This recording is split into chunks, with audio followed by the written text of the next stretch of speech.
बिस्मिल्लाहिर्रहमानिर्रहीम। लाखों करोड़ों दरूद नबी अकरम सल्लल्लाहु अलैहि वसल्लम पर और उनकी आल पर। बांग्लादेश के हालात ने पूरे पाकिस्तान को बल्कि पूरे सब कॉन्टिनेंट को हिला के रख दिया है और हसीना वाजिद साहिबा की हुकूमत 48 घंटे के अंदर अंदर ख़त्म हो गई और इसके बाद वो मिलिट्री हेलीकॉप्टर में बैठ के इंडिया चली गई और वहाँ से अब ये कहा जा रहा है कि वो लंदन चली जाएंगी और उसके बाद शायद पूरी ज़िंदगी असालम में गुजारते हैं। और उसके बाद जो कुछ बांग्लादेश में हो रहा है वो क्लिप्स आपने सारा दिन मुलाहिजा किए होंगे। अब ये जो वाक़यात हुए इस पे दो मुख्तलिफ पार्टीज़ के दो मुख्तलिफ नैरेटिव्स हैं। पाकिस्तान तहरीक इंसाफ का ये कहना है कि पाकिस्तान मुस्लिम लीग नून को इससे सबक सीखना चाहिए कि कहीं ऐसा ना हो कि पब्लिक बाहर आ जाए और फिर मियाँ शहबाज शरीफ साहब को भागने का टाइम ही ना मिले। और दूसरी तरफ पाकिस्तान मुस्लिम लीग नून का ये कहना है कि पाकिस्तान तहरीक इंसाफ को इससे सबक हासिल करना चाहिए कि जब आप स्टेट के साथ लड़ते हैं तो अल्टीमेटली आपके साथ ये होता है। दोनों में से नैरेटिव किसका बेहतर है, ये एक सवाल है जो हम आज के शो में डिस्कस करेंगे। और आज DGISPR की एक प्रेस कॉन्फ्रेंस आई और उसमें उन्होंने जो इमरान खान साहब ने मुज़ाकरात की ऑफ़र की थी उसका जवाब देते हुए कहा कि हमारी जो पॉलिसी पहले थी उसके अंदर कोई तब्दीली नहीं आई और ना ही को आएगी और हमारा मौक़िफ़ ये है कि सिद्क़े दिल से आपको 9 मई के वाक़यात पे मदद करनी पड़ेगी। अगर आपने कर ली तो फिर मामला सेटल हो सकते हैं, वैसे नहीं हो सकते। क्या इमरान खान साहब इस मैसेज को रीड कर रहे हैं और क्या उस तरफ पाकिस्तान तहरीक इंसाफ जाएगी या नहीं जाएगी, दूसरा सवाल हमारे आज के शो का ये होगा। और हमारे साथ तशरीफ़ रखते हैं राना एहसान अफजल खान साहब, पाकिस्तान मुस्लिम लीग नून के साथ इनका ताल्लुक है। सैयद मोहम्मद अली साहब हमारे साथ तशरीफ़ रखते हैं, नेशनल सिक्योरिटी एक्सपर्ट हैं। और सेनेटर अली जफ़र साहब ने हमने ज्वाइन किया है, पाकिस्तान तहरीक इंसाफ के साथ इनका ताल्लुक है। अली जफ़र साहब आपकी तरफ आऊँगा। सर ये फरमाइएगा कि ये जो बांग्लादेश का वाक़या है आप इसको किस तरह रीड करते हैं और किसके लिए इसके अंदर सबक है? सबक का तो जवाब मैं देता हूं आपको, लेकिन जो हालात थे बांग्लादेश के ये एक्सपेक्टेड था कि ऐसा ही होगा, क्योंकि पिछले काफ़ी अरसे से आप पता नहीं बांग्लादेश गए हैं कि नहीं, मुझे मौका मिला। वहाँ काफ़ी अरसे से एक अजीब किस्म की घुटन थी, एक एटमॉस्फेयर ऐसा था जिस तरह के आप किसी डिक्टेटरशिप के अंदर रह रहे हैं, क्योंकि आपको बोलने की इजाज़त नहीं थी। लोग जो थे उनको कैद कर दिया जा रहा था, उनका रसाई नहीं थी अदालतों तक और काफ़ी एक टेंशन थी। यानी आप बोलते भी थे, बात भी करते थे, जब सियासत की तो आप धीमी आवाज़ में करते थे। इस किस्म के एटमॉस्फेयर में किसी वक्त भी जो एक रेवोल्यूशन थी उसने आना ही आना था और एक ट्रिगर हुआ, एक एग्जाम्पल हुआ, एक मौका मिला स्टूडेंट्स को और वहाँ से ये सारी मूवमेंट चल पड़ी। और अल्टीमेटली हमने देखा ये कि बांग्लादेश में उनको वो भागना पड़ा और जो आर्मी थी एक तरह से उन्होंने टेक ओवर कर लिया।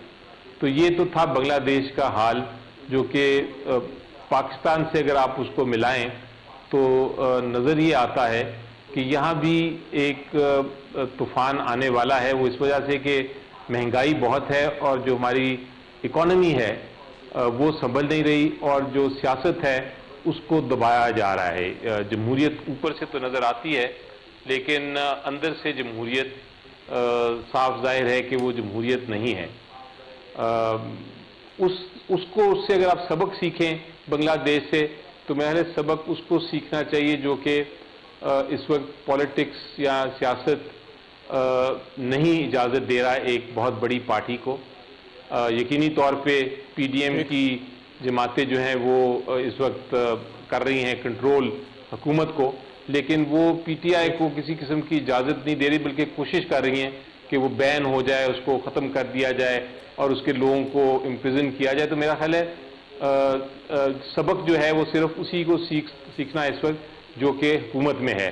जो हुकूमत से बाहर है वो तो बाहर है, उसको अभी सबक क्या सिखाना। इसलिए मेरा ख्याल है कि जो आपका सवाल था कि ये बांग्लादेश में जो कुछ हुआ उसको किससे उसको ख्याल रखना चाहिए या किससे उसको खतरा होना चाहिए कि ये उनके साथ हो सकता है, वो वही हैं जो हुकूमत में है।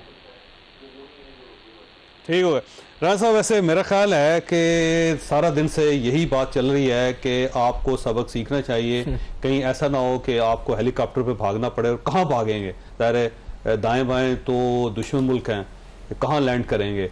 और ये जहन में रखें कि हसीना वाजिद ने भी वहाँ पे सोशल मीडिया पर पाबंदी लगाई हुई थी और दूसरे पॉलिटिकल पार्टीज़ को वो गुंजाइश नहीं दे रही थी। अल्टीमेटली क्या हुआ वहाँ पे? बिस्मिल्लाहिर्रहमानिर्रहीम। देखिए, सबसे पहले तो हसीना वाजिद को 15 साल लगातार इक़्तिदार में हो गए थे और वो बिल्कुल डिक्टेटोरियल रजीम बन चुकी थी, जिसके अंदर बिल्कुल जिस तरह आपने कहा कि सोशल मीडिया और बाकी चीज़ों की स्पेस जो है वो रद्द की जा रही थी। तो अगर इसका बेनिफिट आपने पीटीआई को देना है, कोई इनकलाबी जमात जो बाहर इनकलाबी बैठे हुए हैं, तो ये इनकलाबी जब मिसाके जमहूरियत हुई उसके बाद तो जो 90 की दिहाई में हमारी जो लड़ाई थी, जो हमने एक गन डला हुआ था उसको साफ करके हम आगे बढ़े, और वो परफेक्ट नहीं था, बड़े उसमें मसाइल थे, लेकिन जो 2008 से 18 में जमहूरी स्पेस तो सबसे मैक्सिमम थी, तो उसको पैक अप बक्से में बंद किसने किया? पीटीआई ने किया। इस्टेब्लिशमेंट और जुडिशरी के कांधों में आके ये जो जमहूरियत के अलमबरदार बने हुए हैं ये नाफिज किए गए इस मुल्क के अंदर जाली मैंडेट के साथ, और जब ये इक्तदार में आ गए तो कौन सी इनकी जमहूरी इकदामात थे जिसके अंदर हीरोइन के जाली केसेस ऑपोजिशन पे बनाए गए, और इनके अपने जो सदर हैं वो कहते थे नैपी इनकी चेंज होते रहे, और यहाँ तक के कोalition पार्टनर्स को ये मुंह नहीं लगाते थे, उनको भी ये मैनेज करते थे टेलीफोन कॉल्स के जरिए और मुख्तलिफ चीज़ों के जरिए, और खुद डिक्टेटर बन चुके थे, एक फासिस्ट डिक्टेटर बन चुके थे खान साहब। तो जब इनको आईनी तरीके से, पहली दफा हुकूमत को आईनी तरीके से जब बाहर निकाला गया, तो इन्होंने जो है वो मईशत का ऐसा पट्टा बिठाया कि IMF जिसकी सख्त जरूरत थी उसके मुआहदे को डस्टबिन में फाड़ के ये चले गए, और जो सारा गन था माशी वो हमने साफ किया, उसको साफ भी किया। लेकिन अब देखे 2018 में जो कुछ हुआ था ना, आज 2024 में देखे ना, वो ऐसे लगता है कि अब पाकिस्तान मुस्लिम लीग ढूंढ कर रही। नहीं, देखिए बात यह है कि अगर आपने 9 मई का वाकया किया और आपने कोशिश की कि अवाम का जम्मे गफीर आए और रेवोल्यूशन आ जाए, और निकले चंद हजार लोग, और उन 1000 लोगों को आपने इश्तिहार डलवा के 10 फौजी तनसीबात के ऊपर हमला कराया, तो आपका तो जो आप इनकलाब ला रहे थे उसी दिन ही फेल हो गया था।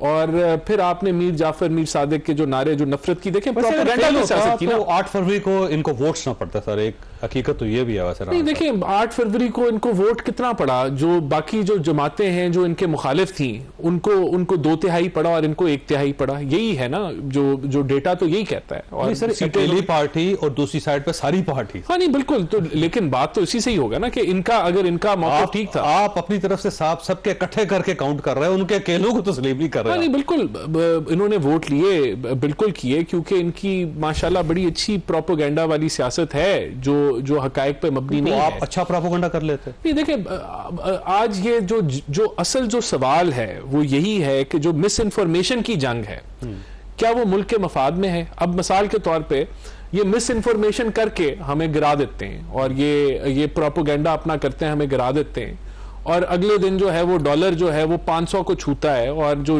यूनिटों पे हम रो रहे हैं कि वो 70 या 50 रुपए का बड़ा महंगा है, वो 125 पे चला जाएगा, तो इनके हाथ में क्या आएगा?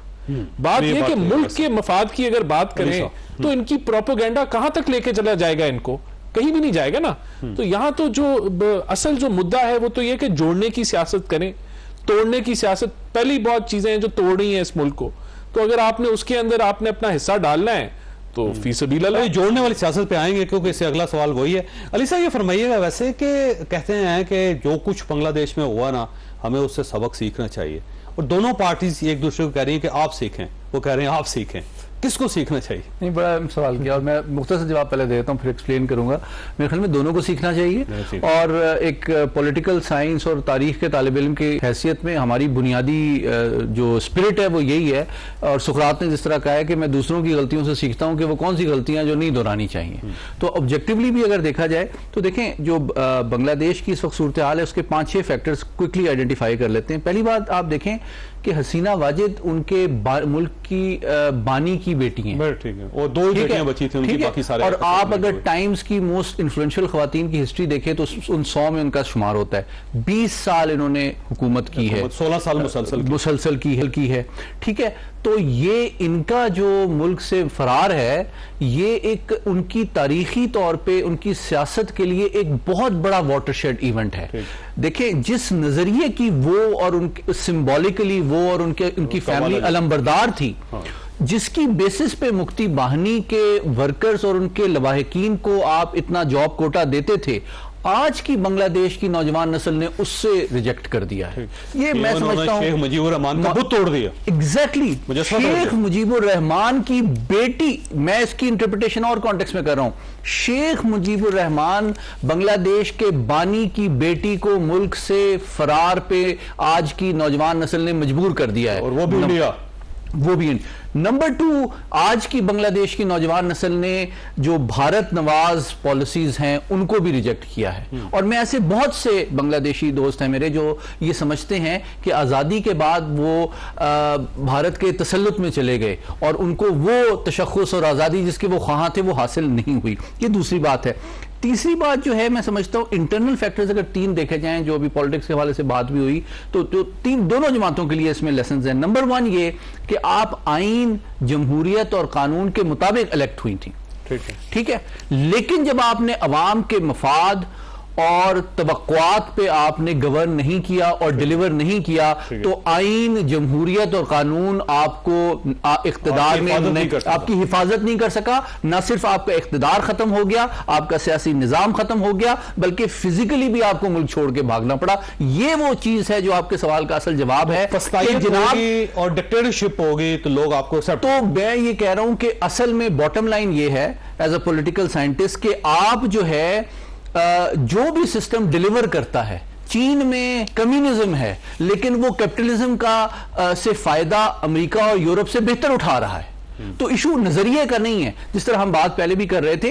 द सिस्टम दैट डिलीवर्स, जो अवाम की तवक्कुआत और मसाइल को हल करता है, वो स्ट्रक्चर जमहूरी हो, गैर जमहूरी हो, आईनी हो, गैर आईनी हो, और अवाम उसके साथ खड़े होते हों। इनकी सबसे बड़ी गलती ये थी कि इन्होंने अवाम की पल्स को नहीं देखा, उनकी तवक्कुआत पे से ज्यादा अपने वालिद और जो बानियाने बांग्लादेश थे उनके मफाद को उस एक्सेसिव कोटे की शक्ल में प्रोटेक्शन दी। तो उनको अंदाजा हुआ कि वो नजरिया, उनकी सियासत और हुकूमत, तीनों से उनको हाथ धोने पड़े। मैंने ब्रेक लेनी है और साहब आपके पास एक सवाल छोड़ के जा रहा हूं कि पाकिस्तान तहरीक इंसाफ का डिजिटल मीडिया है, वो बड़ा तगड़ा मीडिया है, वो इसी तरह आवाम को सड़कों पे लाना चाहता है। एक इंप्रेशन है कि डिजिटल दहशतगर्दी कर रहे हैं और इससे पाकिस्तान के अंदर एक फसाद फैलाना चाहते हैं, और वो इसी किस्म का एक मामला चाहते हैं जैसे आवाम सड़कों पे आए और इस हुकूमत को बाहर फेंक दे। अगर ऐसा वाकया हो जाता है तो पाकिस्तान कहां स्टैंड करेगा? छोटी सी ब्रेक के दोबारा जरूरत।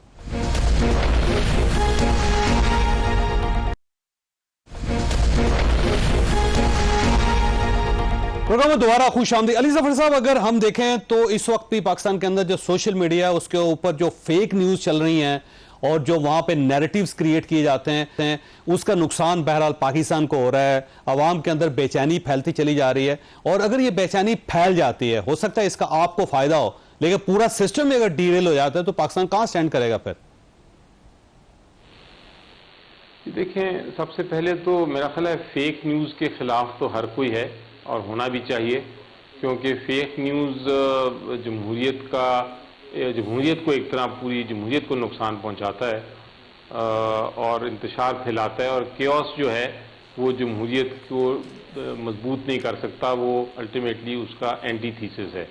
तो ये तो फेक न्यूज़ की तो बात मेरा ख्याल है कोई भी नहीं, हर जिसे आप पूछेंगे वो यही कहेगा बड़ी ख़राब है, बड़ी ख़राब चीज़ है। इसको पूरी दुनिया कोशिश कर रही है कि फ़ेक न्यूज़ के साथ किस तरह डील करना है, और उसके लिए कानून साजी भी कर रही है। लेकिन आपने कहा कि शायद फेक न्यूज़ में पीटीआई या पीटीआई की सोशल टीम शामिल है, तो वहाँ मैं इख्तलाफ करूँगा और मैं ये कहूँगा बड़े वाज़े तौर पे कि फेक न्यूज़ के साथ पीटीआई के सोशल मीडिया का ताल्लुक़ नहीं है।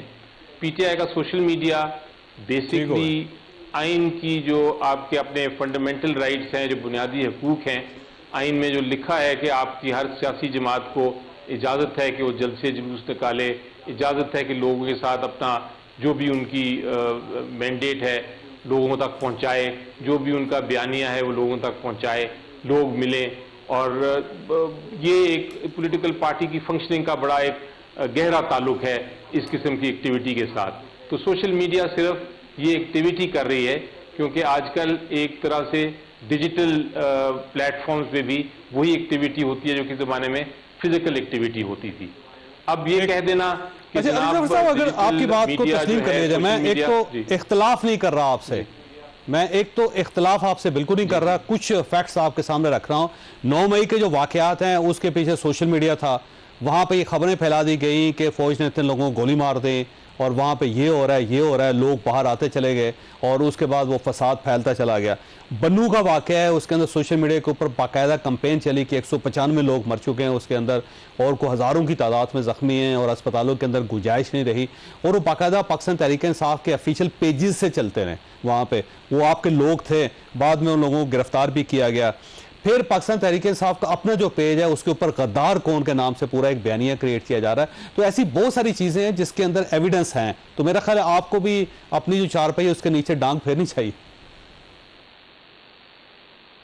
देखिए, सोशल मीडिया का आपने जिक्र किया, सोशल मीडिया क्यों होता है? सोशल मीडिया आपने कहा कि क्यों लोगों को भड़का रहा है कि बाहर निकलें। भड़काने की बात नहीं है। सोशल मीडिया बिल्कुल हमारा आइन हक देता है कि आप बाहर निकलें और बाहर प्रोटेस्ट करें। प्रोटेस्ट का एक आइनी हक है, उसका तहफ़्फ़ुज़ दिया गया है और उसको पुरअमन, ऑफकोर्स पुरअमन होना चाहिए। कोई नहीं ये कह सकता कि आप जाके तोड़ फोड़ करें, लेकिन पुरअमन एहतजाज करने के लिए रुकावट अगर कोई डालता है तो फिर वो गैर आइनी हरकत कर रहा है। नॉट सोशल मीडिया PTI का नहीं, बल्कि जिस सोशल मीडिया के किरदार को रोकने की कोशिश कर रहे हैं वो। हाँ, अगर सोशल मीडिया किसी का भी, किसी पॉलिटिकल पार्टी का इंतशार फैलाता है, टेररिज्म की तरफ जाता है, जमहूरियत के खिलाफ बात करता है, तो उसकी बिल्कुल इजाज़त नहीं है आइन में। और हमारे कानून मौजूद हैं, वो कहते हैं कि अगर ऐसा कोई बात है तो आप कानून के ज़रिए उनके खिलाफ केस फाइल करें, उनको प्रोसिक्यूट करें। वो उसको उसमें कोई एक वकील की हैसियत से तो मुझे कोई इशू नहीं है।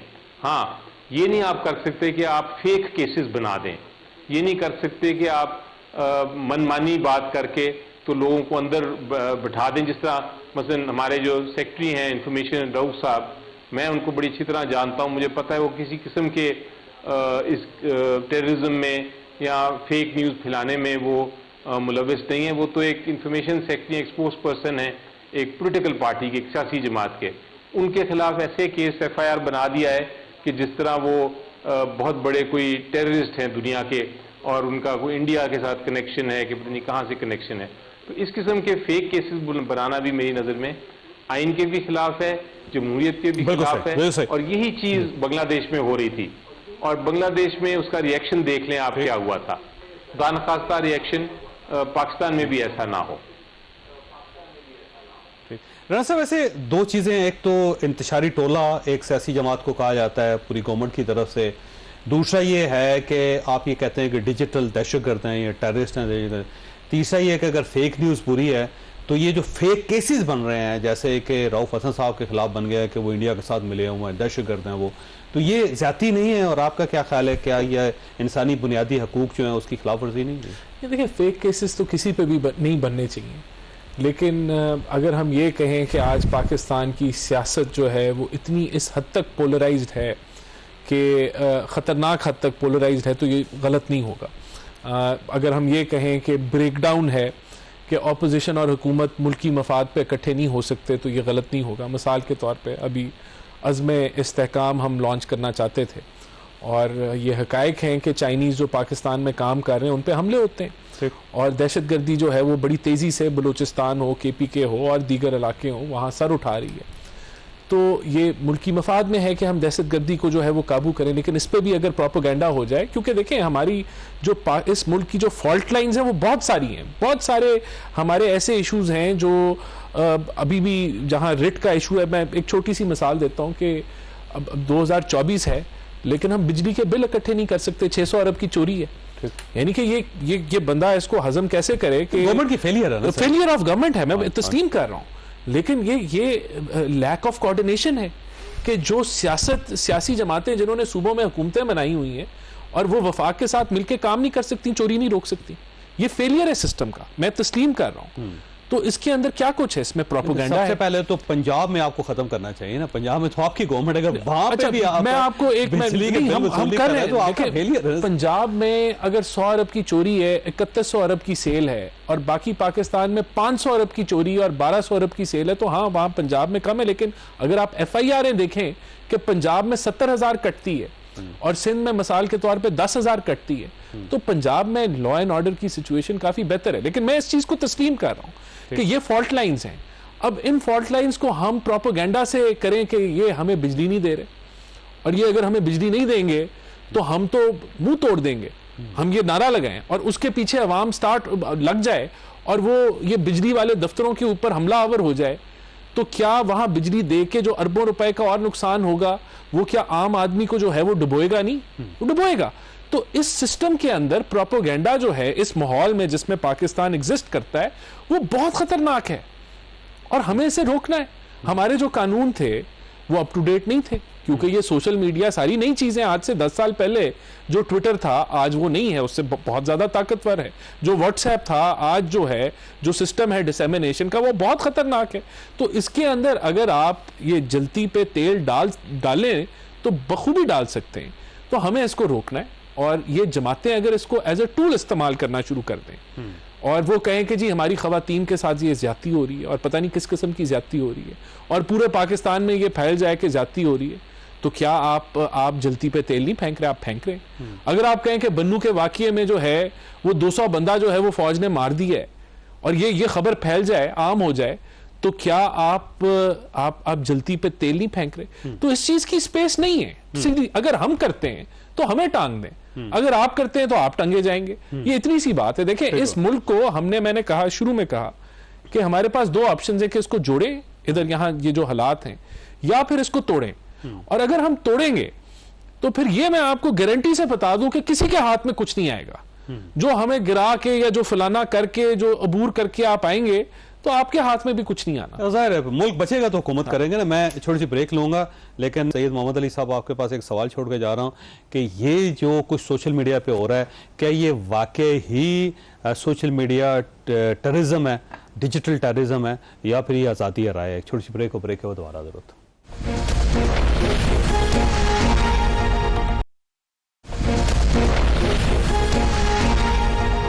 प्रोग्राम में दोबारा खुश आमदीद। सैयद मोहम्मद अली साहब ये फरमाइएगा सर, ये जो कुछ डिजिटल मीडिया पे हो रहा है क्या वाकई डिजिटल टेररिज्म है या फिर ये हमारा हक है?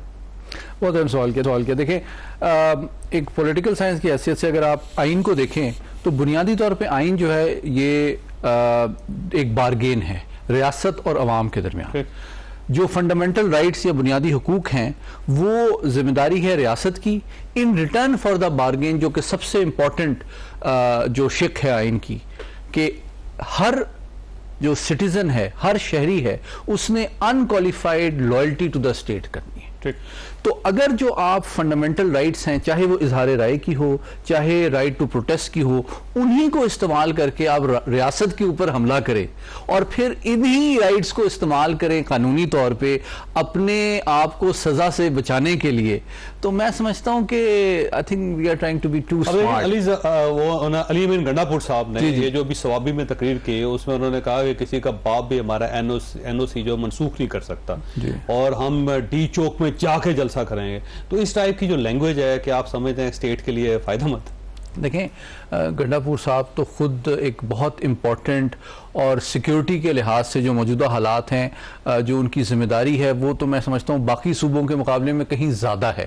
तो मैं इंडिपेंडेंट एनालिस्ट के तौर पे तवक्को ये करता हूँ कि वो ज़्यादा संजीदा अंदाज की सियासत जिम्मेदारी के साथ करें, बजाय कि मैं बुनियादी तौर पर समझता हूँ अभी तक जो गुफ्तगू हुई है 3 बातें कि इस वक्त जो बांग्लादेश से भी हमें सबक सीखने की ज़रूरत है कि देखें अगर तमाम पावर सेंटर्स और तमाम जो पॉलिटिकल फोर्सेस हैं उनका बुनियादी सियासत का मकसद जो है दूसरे को की टांग खींचना और डिथ्रोन करना है, तो फिर तो मसले हल नहीं होंगे। इन्होंने बिजली की बात की, महंगाई, गुर्बत, अफलास, बेरोजगारी, ये मसाइल हैं।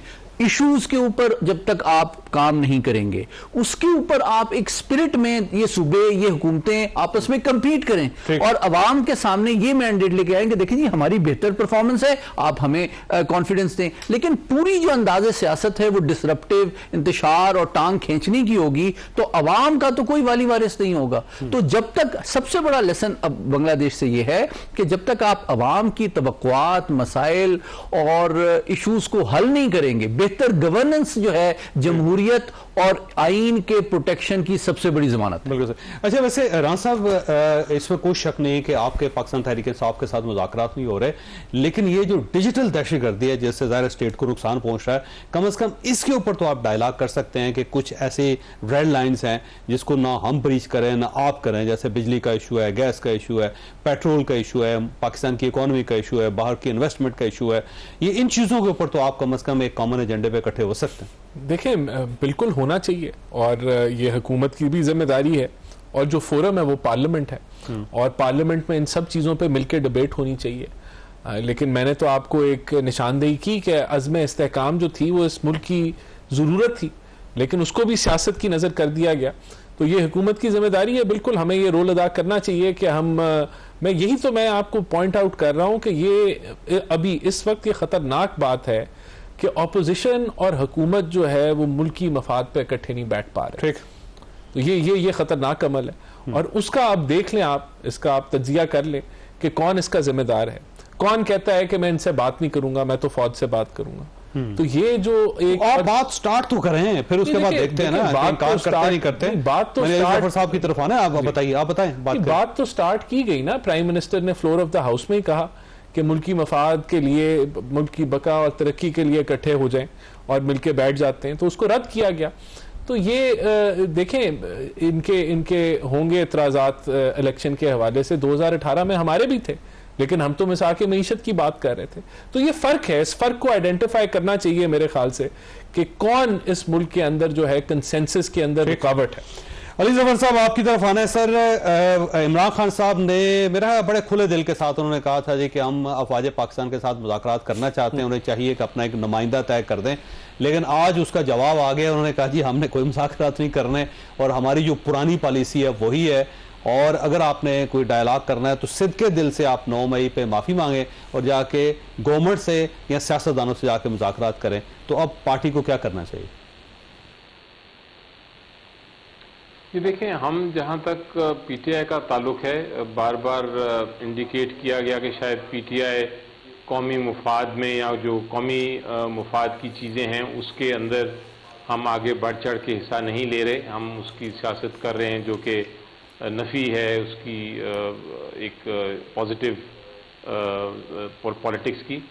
तो ये उसके मैं आपको 2-3 एग्जांपल देना चाहता हूँ कि ऐसी बात बिल्कुल नहीं है। जहाँ नेशनल इंटरेस्ट की बात है वहाँ पीटीआई ने कभी गुरेज नहीं किया कंप्लीट कोऑपरेशन का, हर सूरत में कोऑपरेट किया। आपको याद है चाइनीज़ फॉरेन मिनिस्टर आए थे, उन्होंने इनवाइट किया कि पॉलिटिकल पार्टी सीपैक पे आके बैठें, तो हम गए, हमारी डेलीगेशन गई, मैं खुद गया और हमने उनको वेलकम किया और कहा कि सीपैक पे किसी किस्म का इख्तलाफ नहीं है, हम चाइना हमारा दोस्त है और ये हमारी पार्टी का भी यही मौक़िफ़ है कि पाकिस्तान के इंटरेस्ट में है। इसी तरह आज का मैं आपको एग्जांपल देता हूँ, कश्मीर का जब इशू आया, जॉइंट रेजोल्यूशन पास की, हम सब बैठे, उसकी ज़ुबान भी हमने इकट्ठे बनाई, साइन किया सारी पॉलिटिकल पार्टीज़ ने और मैंने पेश की वो करारदाद। तो ये जहाँ जहाँ ये इश्यूज़ होते हैं नेशनल इंटरेस्ट के जेन्युइन, जिसका सियासत से ताल्लुक़ नहीं, वहाँ हम बिल्कुल सियासत से बालातर होके हम अपने सारे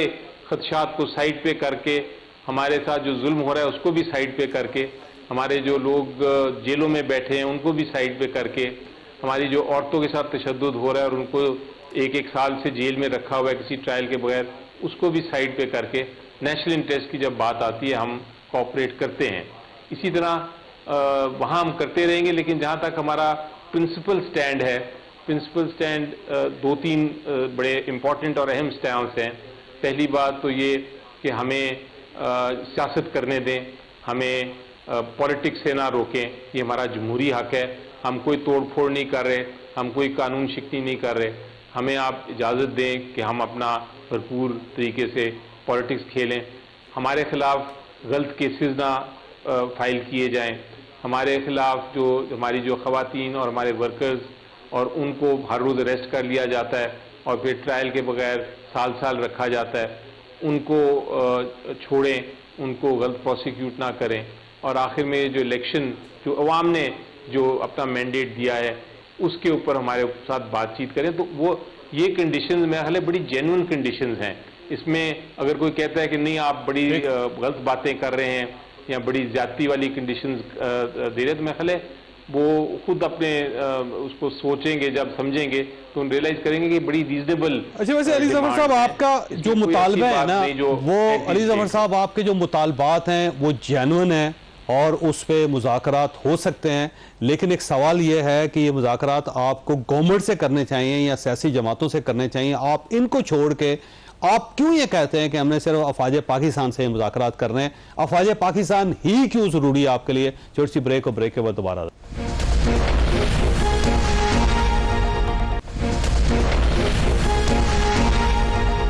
प्रोग्राम में दोबारा खुशामदीद। अली जफर साहब, ये सिर्फ अफवाज पाकिस्तान से ही आप मुज़ाकरात क्यों करना चाहते हैं और किससे करना चाहते हैं और किस इशू पे करना चाहते हैं आप? जी, सबसे पहले तो थोड़ा सा मैं करेक्शन कर दूं। मेरी नज़र में ये जो तासुर है कि हम अफवाज पाकिस्तान के साथ कोई डायरेक्टली बात करना चाह रहे हैं, इसको थोड़ा सा वजाहत करूं मैं कि अफवाज पाकिस्तान हम सबकी पूरी कौम की अफवाज है और हमारी वो हिफाजत कर रहे हैं, हमें सबको उनसे प्यार है, मोहब्बत है। तो ये कहना कि अफवाज पाकिस्तान से बात नहीं करें या करें, मेरा ख्याल है दुरुस्त नहीं।